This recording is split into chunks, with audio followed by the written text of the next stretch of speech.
आणि पितृवचन आपल्याला पाळायचं आहे. काही काही सांगते त्यांना की असं असं मी 2 वर मागितलेले आहेत, एका वराने तू वनात जायचं आहे आणि एका वराने भरताला राज्यावर बसवायचं आहे. तर हे ऐकल्यानंतर रामाच्या कपाळावरची एक रेषासुद्धा हलत नाही. म्हणजे जितके आनंदी ते आधी होते की जेव्हा आता राज्याभिषेक करायचा आहे आणि त्याच्यानंतर आता वनात जायचं आहे, तरीसुद्धा त्यांची जी मनस्थिती असते ती अतिशय शांत आणि उत्साही असते. म्हणजे या ठिकाणी आपल्याला गीतेतला स्थितप्रज्ञ आठवायला पाहिजे की सुखदुःखे समे कृत्वा लाभा लाभो जया जयो. कुठलीही परिस्थिती आली तरीसुद्धा मनामध्ये यत्किंचितही राग नाही, लोभ नाही, सुख नाही, दुःख नाही. राज्यपद हातचे गेल्याचे त्याला यत्किंचितही दुःख झाले नाही. वनवासाला जाण्याचे रामाचे आश्वासन ऐकताच कैकेयीलाही परमानंद झाला की चला आपलं यांनी ऐकलं म्हणून, आणि तिने आनंदाच्या भरात रामाला आलिंगन दिलेलं आहे, असंही या ठिकाणी वर्णन आहे. म्हणजे आपल्यासाठी आपले वचन सत्य करण्यासाठी म्हणून गजांत लक्ष्मी लाथाडून मनात जराही विकल्प न येता श्रीराम वनात जाण्यास सिद्ध झालेला पाहून दशरथ राजा मात्र परत मूर्छित पडतात. त्यांना अतिशय शोक होत करतात ते की काय हे माझ्या रामाला कसं असं मी वनामध्ये पाठवू. अतिशय प्रेम असतं त्यांचं. आणि हे सगळं ऐकून लक्ष्मणाला अतिशय क्रोध येतो आणि तो तर असा क्रोधाने लाल लाल होतो की रामाविण राज्यपदी कोण बैसतो. मी बघतो म्हणे की रामाच्या शिवाय कोण राज्यावर बसतं आणि मी अजिबात कोणाला बसू देणार नाही, मी युद्ध करीन त्याच्याशी. पण श्रीराम त्याला समजावून सांगतात की तू असा क्रोध करू नको. आणि मग राम स्वतः सगळा साजशृंगार उतरवून वनामध्ये जायला सिद्ध होतात. कैकेयीच्या मंदिरामध्ये सर्व राण्या दुःखावेगाने एकच आकांत मांडतात. मग तेथे चाललेला आक्रोश पाहून श्रीराम तेथून बाहेर पडतात. लक्ष्मणही त्यांच्याबरोबर बाहेर पडतो आणि कौसल्या आणि सुमित्रांची भेट घेण्यासाठी म्हणून ते येतात. मग सर्वांना असं वाटतं की आता वसिष्ठ ऋषी काहीतरी यातून उपाय काढतील की आता रामाला वनात कसं पाठवायचं. परंतु ते स्वतःच त्यांना माहिती असतं ना की रामाच्या अवताराचा हेतूच हा आहे की रावणाचा नाश करायचा, देवांना बंदिवासातून सोडवायचं. त्याच्यासाठी त्याला वनात जाणं आवश्यकच होतं. त्यामुळे त्यांना सगळं भूत वर्तमान भविष्य माहिती असल्यामुळे ते काहीही बोलत नाहीत आणि श्रीराम कौसल्याच्या मंदिरात येतात. तिला खूप आनंद झालेला असतो. तिला ही घटना घडलेली काहीच माहिती नसते. आणि मग जेव्हा तिला स्वतः राम सांगतात घडलेला प्रकार, तेव्हा मात्र ती बेशुद्धच पडते. अतिशय प्रेम आपल्या मुलावर आणि राम वनवासाला जाणार म्हटल्यावर अतिशय दुःख होतं. तिला कळवळून जाते दुःखाने आणि ती भानावर आल्यावर मग ती म्हणते की रामा तू नको जाऊ ना, तू माझ्या शृंगार वाटिकेमध्ये राहा. मी पण तुझ्यासारखी वल्कल नेसून तुझ्याबरोबर वनवासात राहिल्यासारखीच राहील. आपण राजभवनात जाणार नाही, पण तू तिकडे वनामध्ये जाऊ नको मला सोडून. पण राम म्हणतात की नाही, मला माझ्या पित्याचं वचन पाळायचं आहे, आपल्या वंशाला बट्टा लावायचा नाही आहे. त्यामुळे मी वनामध्ये जाणार, माझं वनवासाचं व्रत हे मी करणार. मग ते कौसल्याची खूप समजूत काढतात की मला पित्याची आज्ञा पाळलीच पाहिजे, दंडकारण्यात गेलंच पाहिजे. ती अतिशय दुःखित होते. लक्ष्मण पण खूप चिडतो आणि तो तर कैकेयीला मारायलाच धावतो, मंथरेला मारायला धावतो. परंतु राम त्याला समजावून सांगतात की तू कैकेयीला मारू नको, कैकेयी ही आपली माताच आहे आणि एका स्त्रीला मारण्यामध्ये काय तुझा पुरुषार्थ आहे. त्याच्यापेक्षा आपण राक्षसांचा निपात करायचा, देवांना सहाय्य करायचं, ऋषीमुनींवर आलेलं संकट नष्ट करायचं, याच्यामध्ये आपला पुरुषार्थ आहे. ते आज जास्त महत्त्वाचं आहे. आणि मग हे ऐकल्यानंतर लक्ष्मणही शांत होतात. आणि मग त्याच्यानंतर काय होतं की हे सगळं ऐकून कौसल्याच्याही मनाची थोडी शांती होते आणि मग ती स्वतःच त्यांची वनात जाण्याची तयारी करायला लागते. आणि मग ती अनेक तिथे पुण्यावाचन करते, स्वस्ती वाचन करते. आता मातृहृदय ते नाना प्रकारच्या व्याधींपासून रामाची मुक्तता व्हावी म्हणून त्याला वेगवेगळ्या औषधी त्याच्या हातावर बांधते, त्याच्या गळ्यात बांधते. आता हा प्रत्यक्ष विष्णूचा अवतार आहे, भवभयाचा नाश करणारा आहे, परंतु मातेचं हृदय, त्यामुळे ती अतिशय कोमल भावनेने आणि त्यांचा प्रवास सुखकर व्हावा म्हणून सगळ्या देवतांना ती प्रार्थना करते. जगद्गुरु ब्रह्मा विष्णू उमेसहित शंकर सर्व ऋषी श्रेष्ठ सिद्ध चारण गंधर्व 11 रुद्र सप्तसागर नवग्रह हिंस्र पशु इत्यादी सगळ्यांची ती प्रार्थना करते की माझ्या रामाचं तुम्ही वनामध्ये रक्षण करा, त्याला काहीही त्रास होऊ देऊ नका. तिचं हृदय अतिशय दुःखाने हे भरून गेलेलं असतं. सारखी रामाचं मुख कुरवाळते, त्याला एकसारखं आलिंगन देते आणि तरीही तिचं काही समाधान होत नाही. मग नंतर शेवटी श्रीराम तिला प्रदक्षिणा घालतात, मातेला लोटांगण घालतात आणि तिच्या महालातून बाहेर पडतात. मग तेव्हा आकाशवाणी होते आणि ती आकाशवाणीमधनं आवाज येतो की श्रीराम हे त्रिभुवन विजयी आहेत, वनातून ते विजयी होऊनच परत येतील. कौसल्ये तू अजिबात काळजी करू नकोस. आणि तेव्हा मग कौसल्येचं हृदय शांत होतं. इकडे सीतामाईची अवस्था काय होते की हातामध्ये औक्षणाचं ताट घेऊन उभी असते की आता उद्या राज्याभिषेक आहे, श्रीरामप्रभू येतील, वाजत गाजत येतील, मग मी त्यांचं औक्षण करेल. आणि बघते तर काय, राम एकटेच आलेले असतात, भाट नाही, आजूबाजूला मंगलवाद्य नाही, जय जयकार नाही. त्यामुळे तिला अतिशय आश्चर्य वाटतं आणि श्रीराम तिला घडलेला सगळा वृत्तांत सांगतात.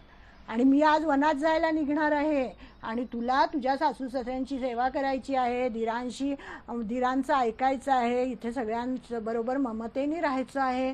आणि हे सगळं ऐकून सीता म्हणते, निरोप कसला माझा घेता, जेथे राघव तेथे सीता. मी तुझा निरोप घ्यायला आलोय, असं जेव्हा रामाच्या तोंडून वाक्य ऐकल्याबरोबर ती म्हणते, निरोप कसला माझा घेता. आणि मग त्यांना ती सांगते की पातिव्रत्याचं सगळं महत्त्व समजावून सांगते की पतीची सेवा करणं हेच खरं पत्नीचं कर्तव्य आहे. आणि मी इथे अजिबात राजवाड्यामध्ये राहणार नाही तुम्हाला सोडून, मी तुमच्याबरोबर येणार.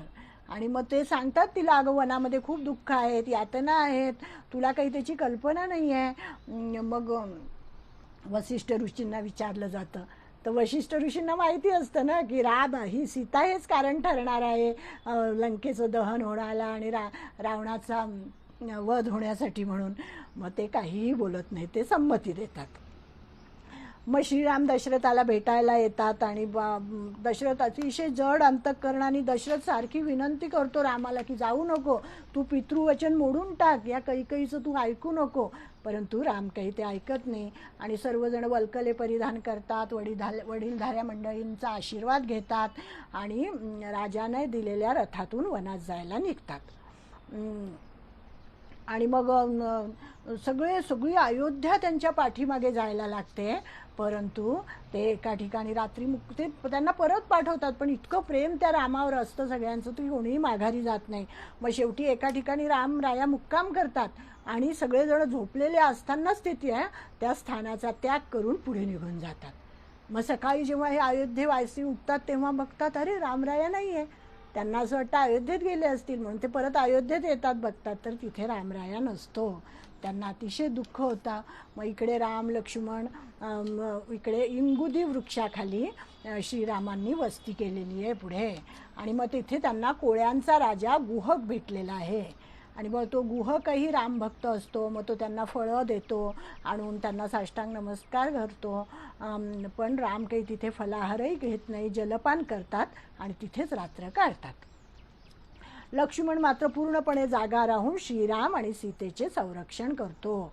श्रीरामांच्या सांगण्यावरून गुहकाने वटवृक्षाचा चीक काढला आणि श्रीराम आणि लक्ष्मणांच्या जटा वळवल्या. म्हणजे त्या ठिकाणी जटाधारी राम लक्ष्मण खरे खरे वनवासी त्या क्षणापासून झाले आणि मग ते पुढे जायला लागले. मग नंतर गुहकाच्या नौकेतून गंगा नदी पार करतात, त्रिवेणी संगमावर जातात. मग तिथे यथासांग स्नान संध्या जप करून पुढे भरद्वाज मुनींच्या आश्रमात जातात. मग भारद्वाज मुनी सुद्धा त्यांना म्हणतात की तुम्ही इथे माझ्या आश्रमात राहा 14 वर्ष. पण ते म्हणतात नाही, आम्हाला तुम्ही मार्गदर्शन करा, आम्हाला वनातच जायचं आहे आणि वनवासाचं आम्ही व्रत घेतलेलं आहे.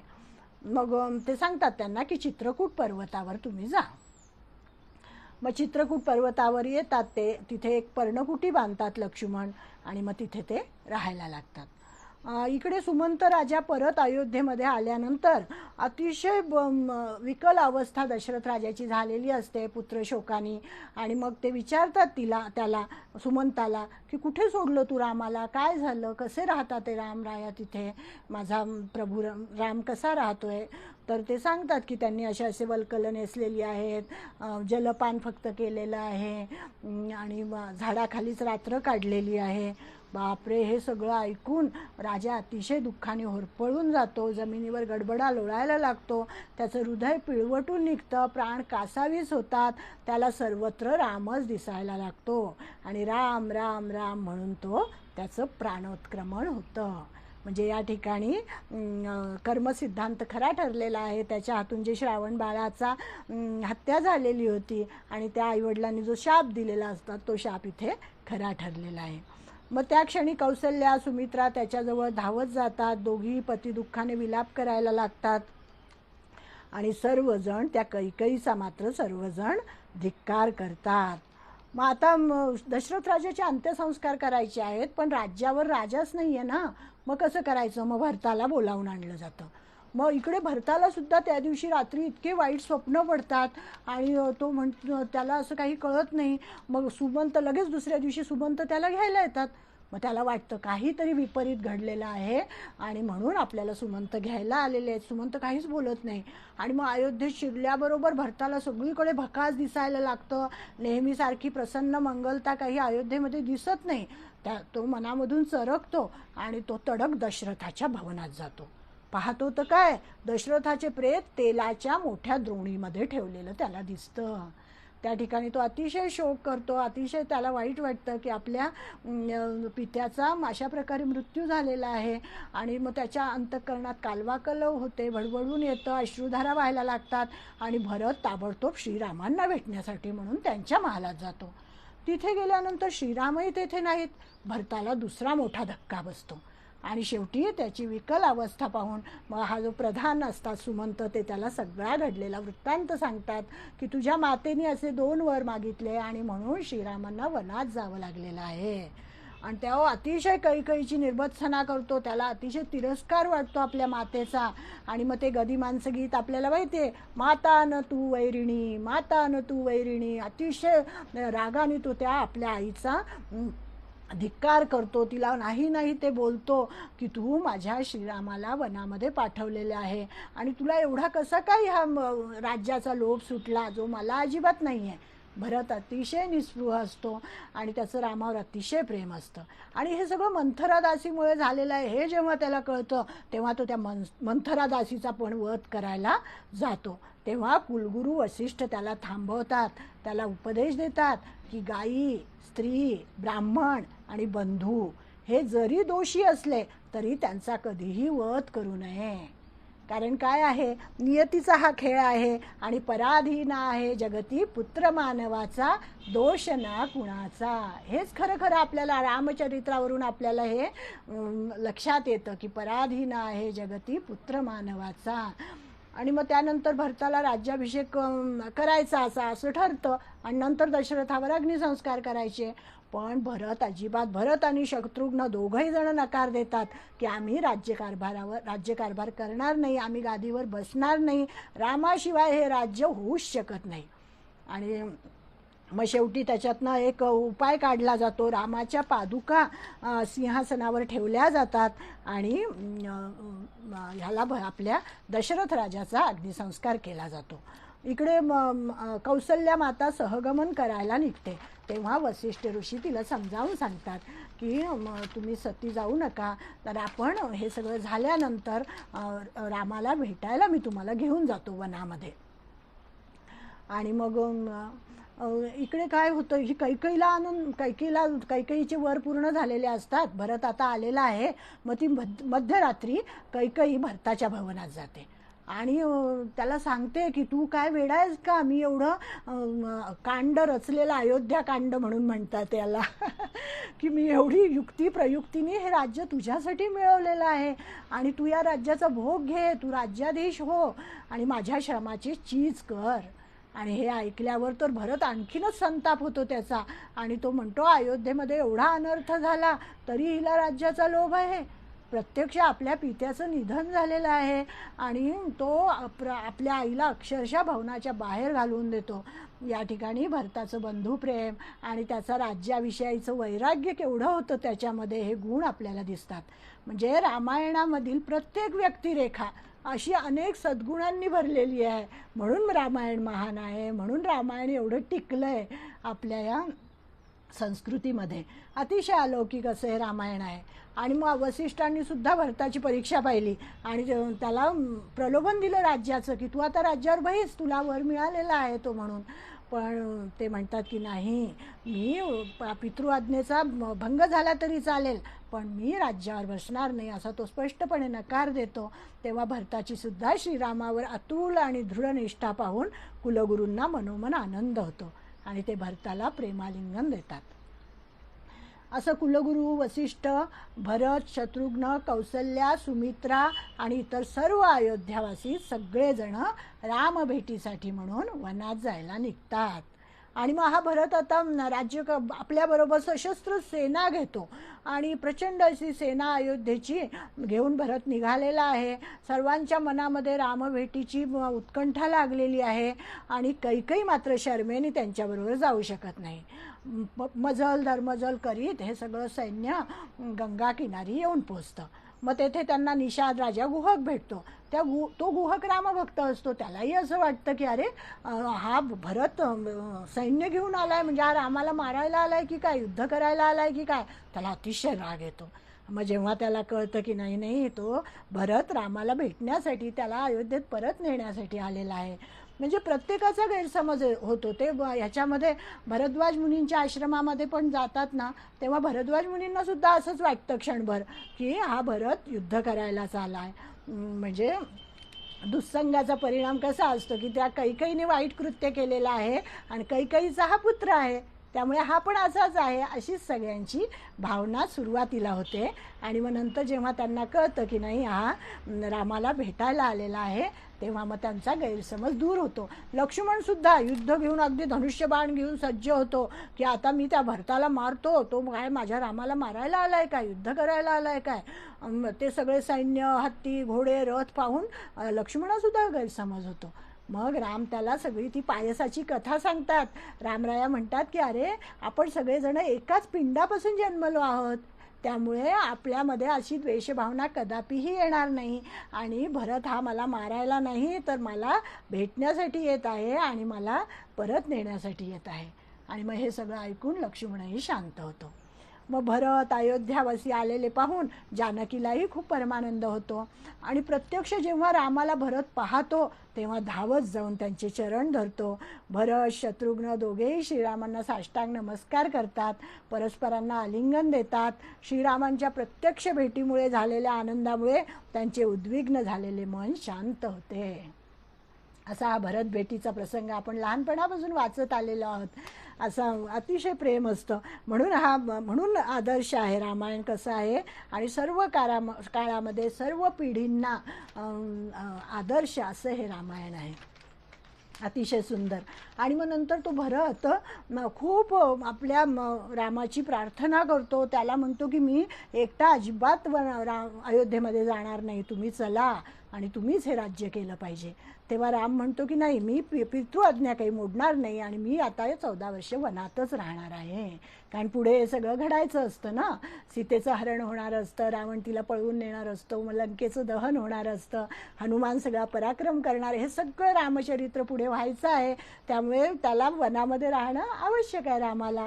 आणि मग हे जेव्हा सांगितल्यानंतर मग भरत त्यांच्या पादुका घेतो रामाच्या, त्या डोक्यावर घेऊन तो अयोध्येला परत जातो. आणि मग त्या रामाच्या पादुका सिंहासनावर ठेवल्या जातात. शत्रुघ्नाला ते राज्यकारभार सगळा सांभाळायला तो देतो. आणि भरत मात्र अयोध्येमध्ये प्रवेश करत नाही, कुठलेही राज्यभोग तो उपभोग घेत नाही. तो नंदीग्राम नावाच्या एका गावामध्ये राहतो आणि तिथे रामभक्तीमध्ये स्वतः तिथे तो स्वतःला घडवून घेतो. तो कुठलंही राज्यकारभार करत नाही, कुठलेही भोग घेत नाही. राम जसे वनवासात राहतात तसा तो तिथे वनवासात राहतो. असं हे राम आणि भरताचं बंधुप्रेम आहे. मग या ठिकाणी अयोध्याकांड अशा अशा रीतीने पूर्ण होऊन जातं. आणि मग भावार्थ रामायण जेव्हा लिहिलं आहे आपल्या नाथांनी, तेव्हा अनेक प्रकारचे दृष्टांत सांगितले, सिद्धांत सांगितले. तर त्याच्यातला एक दृष्टांत मला आवडला म्हणून मी शेवट करताना तो तुम्हाला तेवढा सांगते. की एकनाथ महाराज म्हणतात की अतिपरिचयाद अवज्ञा संतत गमनात अनादरो भवती मलये भिल्ल पुरंध्री चंदन तरुकाष्ट मिंधनम कुरुते. की याचा अर्थ असा आहे की मलयगिरी पर्वतावर चंदनाचं वन आहे, सगळी चंदनाची झाडं आहेत आणि त्या चंदनाच्या झाडाबरोबर ज्या बोरी बाभळी असतात त्यांनाही सुगंध लागतो. म्हणजे अति मलये पुढे सांगते मी की त्यांनाही सुगंध लागतो, परंतु तेथे असलेल्या भिल्ल स्त्रिया ज्या असतात, भिल्लिणी, तर त्यांना ते चंदन इतकं मुबलक प्रमाणात तिथे मिळतं, त्यामुळे त्या चंदनाचा वापर ते इंधन म्हणून करतात आणि आपली भाजी भाकरी त्या चंदन जाळून चुलीमध्ये त्याच्यावर आपली भाजी भाकरी शिजवतात. म्हणजे याचा अर्थ काय की अतिपरिचयात अवज्ञा, अति मिळालेलं आहे ना ते मुबलक प्रमाणामध्ये त्यांना, अतिपरिचयात अवज्ञा संतत गमनात अनादरो भवती. की संत जर आपल्याला सतत आपल्या सहवासात असले तर आपल्याला त्यांचं महत्त्व कधीही कळत नाही, परंतु नंतर मात्र ते गेल्यानंतर आपल्याला त्यांचं महत्त्व कळतं. म्हणजे इथे यांनी सांगितलं की त्या चंदनाच्या वासाचाही त्यांना कंटाळा येतो, त्यांना त्या सुगंधाचंही आवड नसते आणि श्रीमंत लोक मात्र भरपूर मोल देऊन ते चंदन विकत घेतात, कारण त्यांना ते कळतं. म्हणजे खरे जे आत्मज्ञानी पुरुष असतात त्यांना त्या संतांचं महत्त्व कळतं, बाकीच्यांना मात्र ते कळत नाही. म्हणजे इथे संत संगती ही चंदनासारखी आहे. चंदन इंधन म्हणून जरी जाळले तरी ते आपला सुवासाचा गुण काही सोडत नाही, सर्वांना आपल्यासारखेच करून टाकते. आपणासारखे करीती तात्काळ असे संत असतात. तसंच त्यांनी सांगितलं की भरताचं काय झालं म्हणे की भरत जेव्हा श्रीरामांजवळ होता तेव्हा त्याला महत्त्व कळलं नाही रामाचं, पण जेव्हा तो रामाला सोडून मामाकडे गेला ना तो, आणि मग नंतर हे सगळं घडलं. मग त्याच्यानंतर जेव्हा त्याला रामाचा वियोग घडला, वियोगाचं दुःख झालं आणि वियोगानंतर जेव्हा रामाशी संयोग घडला तो आनंद अपरिमित होता. आणि तसंच अर्जुनाचं झालेलं होतं. आपल्याला अर्जुन आठवतोच, श्रीकृष्ण आणि अर्जुन यांच्याशिवाय आपल्याला होतच नाही की ते अर्जुनाचंही तसंच झालं होतं. सतत श्रीकृष्ण परमात्मा त्यांच्याजवळ होता, परंतु विश्वरूप दाखवले तेव्हा कळले की याचं महत्त्व केवढं आहे ते. असं हे संत संगतीचं असतं. म्हणजे संत जेव्हा आपल्या जवळ असतात तेव्हा त्यांचे महत्त्व आपल्याला कळत नाही आणि ते गेल्यावर मात्र त्यांचे महत्त्व कळते. म्हणून म्हटले आहे अतिपरिचयाद अवज्ञा संतत गमनात अनादरो भवती. अशा प्रकारे श्रीरामांच्या कृपेमुळेच आपण आज हे अतिशय अल्पचरित्र माझ्या बुद्धीला जेवढं समजलं तेवढं अगदी छोट्या प्रमाणात मी तुम्हाला सांगितलं. तसं तर रामचरित्र खूप मोठं आहे, बालकांड आहे, अयोध्याकांड आहे. सुंदरकांडामध्ये तर हनुमंतांनी केलेला प्रताप इतका सुंदर आहे, सुंदरकांडच नाव त्याला दिलेलं आहे. कधीतरी असंच प्रसंगानुरूप आपण सगळ्याचा या थोडा थोडा आस्वाद या ठिकाणी घेत जाऊ आणि अशा प्रकारे संत संघ आपला घडतो आहे. परमेश्वराची आपल्यावर कृपा आहे. आपल्या सगळ्यांना नमस्कार करते आणि या ठिकाणी मी थांबते. सियावर रामचंद्र की जय, पवन सुत हनुमान की जय. जय श्री